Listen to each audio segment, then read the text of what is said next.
Close your eyes right now, completely. Block out every trace of light. What do you experience?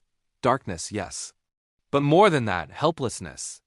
Without vision, the world becomes a mystery. You can't tell where objects are. You can't navigate space.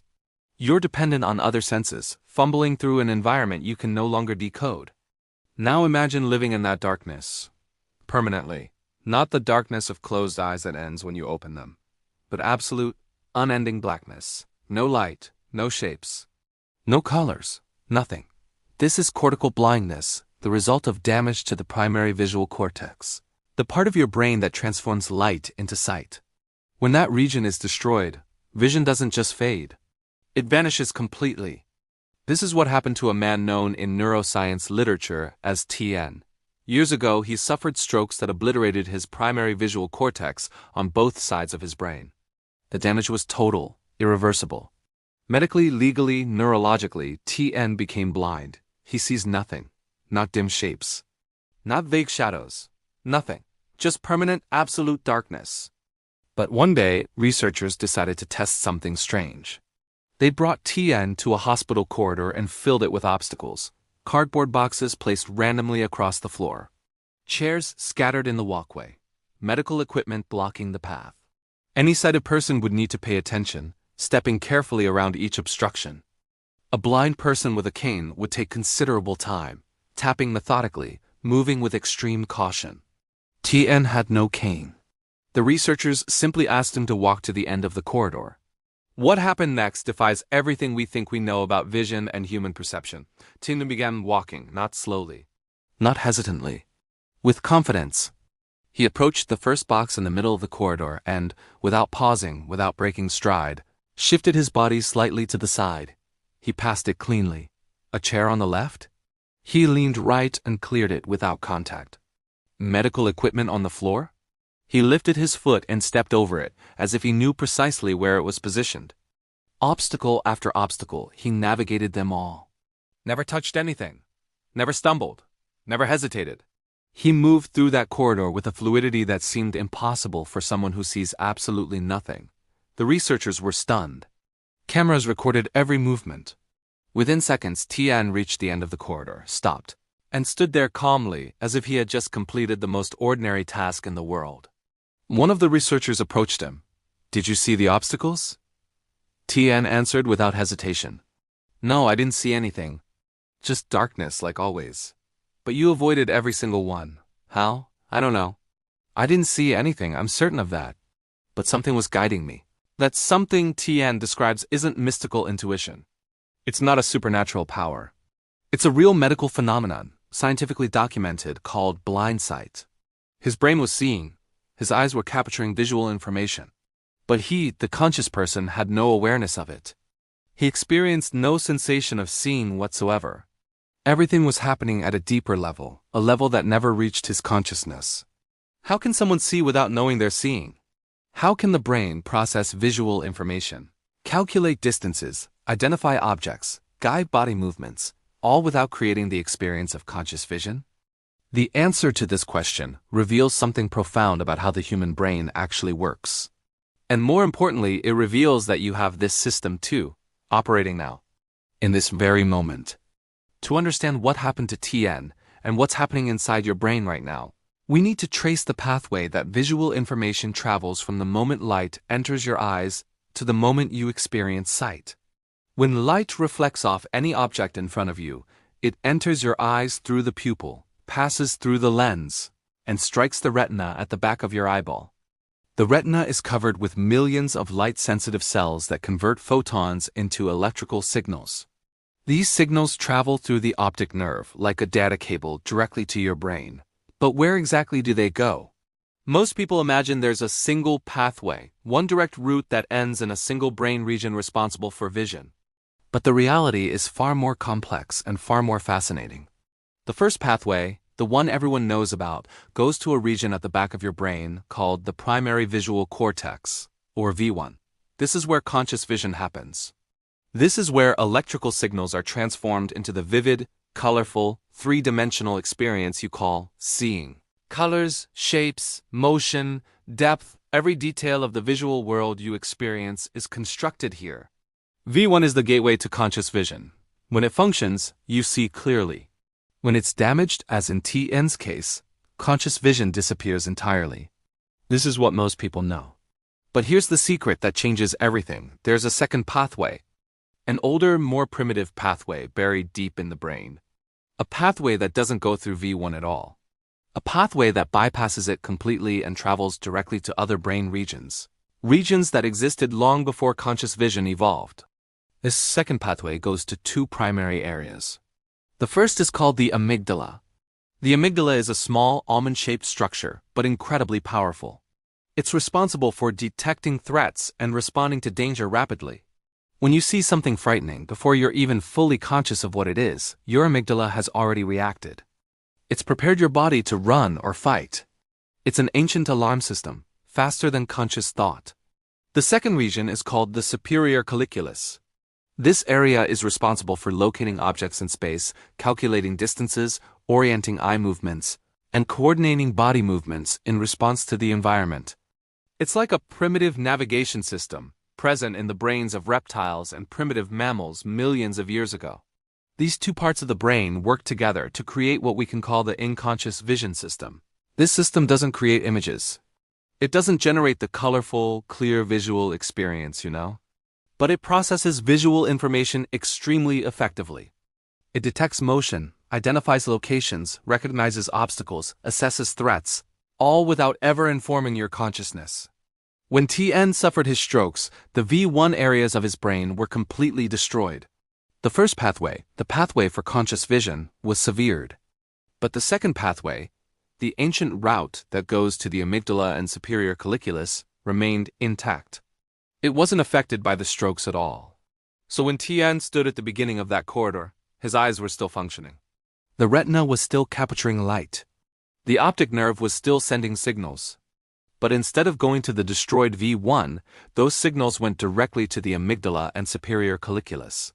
These regions received the visual information, analyzed the positions of obstacles, calculated distances, and sent commands to the motor cortex to guide his body. All of this happened below the threshold of consciousness. Tin didn't experience vision, but his brain was seeing in its own way. Doctors confirmed this using functional MRI imaging. While TN walked through the corridor, medical cameras monitored his brain activity in real time. The results were remarkable. The amygdala was glowing with activity, processing information intensely. The superior colliculus was extremely active, calculating and guiding, but V1? Total silence.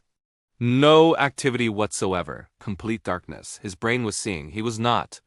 And here's the part that should make you pause. You have this system too.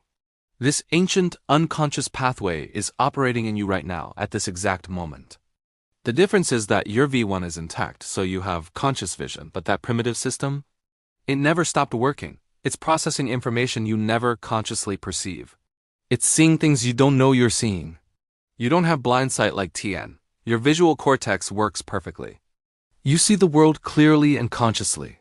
But that ancient, unconscious system, that pathway going straight to the amygdala and superior colliculus? It's working at full capacity, now, this moment. Processing an enormous amount of information that never reaches your awareness. Have you ever had the sensation that someone is watching you? You're sitting in a coffee shop, absorbed in your phone or a book, completely focused. Suddenly, for no apparent reason, something inside you says, "Someone is looking at you." You glance up, turn around, and there they are. A person across the room, staring directly at you. How did you know? You didn't consciously see them. You were focused entirely on what you were doing. But somehow you knew. That somehow is your amygdala. In the periphery of your vision, where you're not consciously attending, your eyes picked up a pattern resembling a human face. This pattern reached your amygdala before it reached your consciousness. The amygdala, which evolved over millions of years to detect faces and potential threats, recognized this pattern instantly. It sent a signal. Not to your conscious mind, but to your body. A subtle shift in arousal, a vague sense of unease. You interpreted it as intuition, as a feeling, but it was actually unconscious vision. Your brain saw someone watching you before you consciously knew. Or consider this scenario. You're driving on a busy highway, traffic is heavy. You're focused on the road ahead, perhaps listening to music, thinking about your day. Suddenly, something makes you glance to the left. A car 3 lanes over has started drifting slightly. You weren't consciously looking at it. You were concentrated on what's in front of you. But something directed your attention. You looked just in time to see the car swerve dangerously. You react, change lanes, avoid a potential accident. What made you look? You call it a gut feeling. Something told me to pay attention.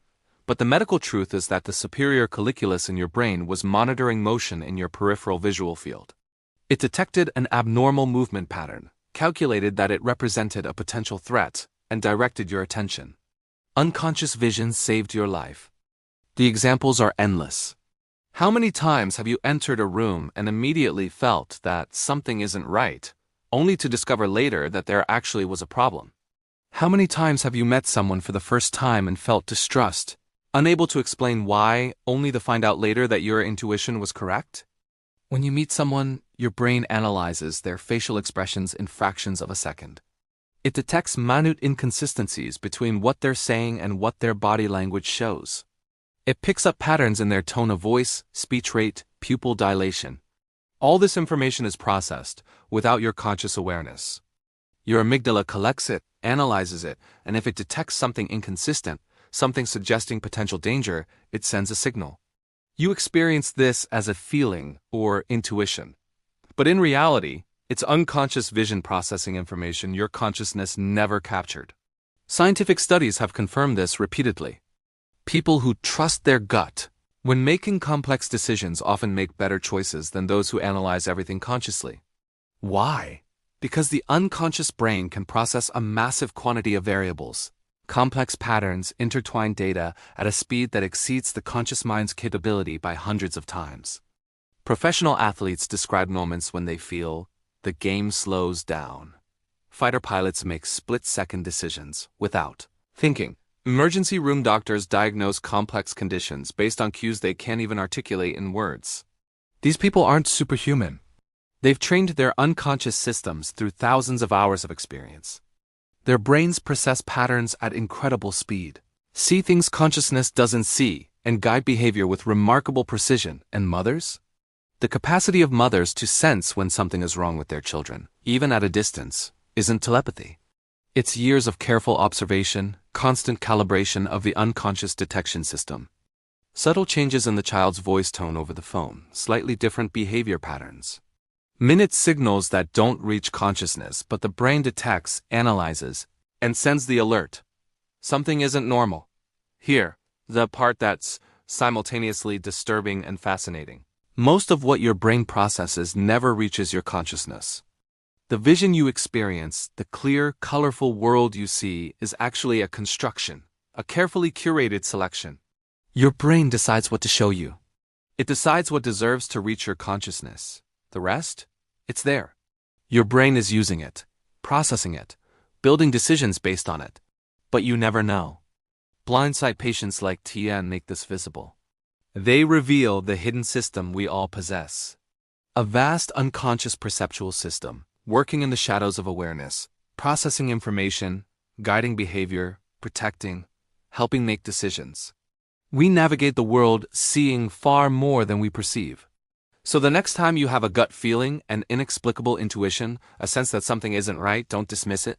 Don't discard it as imagination or irrationality. It's not superstition. It's not wishful thinking. It's your unconscious brain, that ancient vision system that evolved over millions of years, seeing something your conscious mind missed. It's trying to tell you something. You're blind to far more than you know. And you see far more than you realize. This is blindsight. And it's not just a rare medical phenomenon in patients with brain damage. It's in you, now operating, processing these words, watching the world around you, seeing without knowing. And perhaps, just perhaps, understanding this changes everything about how you trust yourself. How you listen to that inner voice. How you respect that gut feeling you've always had but could never quite explain. Because now you know, it's not just a feeling. It's your brain seeing the truth before you consciously realize it.